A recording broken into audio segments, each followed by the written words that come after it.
কাউকে মানসিক কষ্ট দিচ্ছেন, খুব যত্ন করে দিন যাতে কেউ টের না পায়। তবে নিজেকেও একটু তৈরি করে রাখবেন ভবিষ্যতের জন্য। যে কষ্টগুলো কাউকে দিচ্ছেন, দুনিয়াতে তার পুরোটা না হলেও মিনিমাম 1/3 ভোগ তো করেই যেতে হবে আপনাকে। গোলাকার এই পৃথিবীতে আপনার দেয়া কষ্টগুলো ঘুরে ফিরে কিন্তু আপনার কাছে একদিন না একদিন ফেরত আসবে। আপনি নিজেই আত্ম-অনুশোচনায় ভুগতে ভুগতে একটা সময় শেষ করে দেবেন নিজেকে, যা হয়তো আপনার সো কল ইগোর জন্য ওই মানুষটার কাছে ক্ষমাও চাইতে পারবেন না। আমাদের সবার মনে রাখা উচিত, মানুষের দীর্ঘশ্বাস খুব খারাপ হয়। সামনে এগোতে গেলে শেকলের মতো পা জড়িয়ে টেনে ধরে। ভালো থাকুক আমাদের চারপাশের মানুষগুলো, ভালোবাসার মানুষ, ঘৃণার মানুষ, কাছের মানুষ, দূরের মানুষ, সবাই ভালো থাকুক।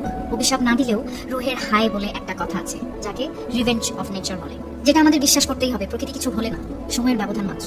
সময় মতো হয়তো আমরা বুঝে উঠতে পারি না ঠিক কোন কাজের শাস্তি পাচ্ছি। কাউকে কষ্ট দিয়ে, অপমান করে, কাউকে কাঁদিয়ে, কাউকে কথা দিয়ে বেমালুম ভুলে যাই আমরা। কিন্তু মনে রাখবেন, প্রকৃতি কখনো ভোলে না, প্রকৃতি ক্ষমা করে না। প্রত্যেকটা মানুষ তার খারাপ কাজের শাস্তি কিছুটা হলেও এই দুনিয়াতে ভোগ করে, কদিন আগে কিংবা কদিন পরে, কিন্তু সে শাস্তি পাবে। এমনকি এই মুহূর্তে আপনি যার সাথে ইচ্ছাকৃত অন্যায় করে নিজেকে জয়ী ভেবে বেশ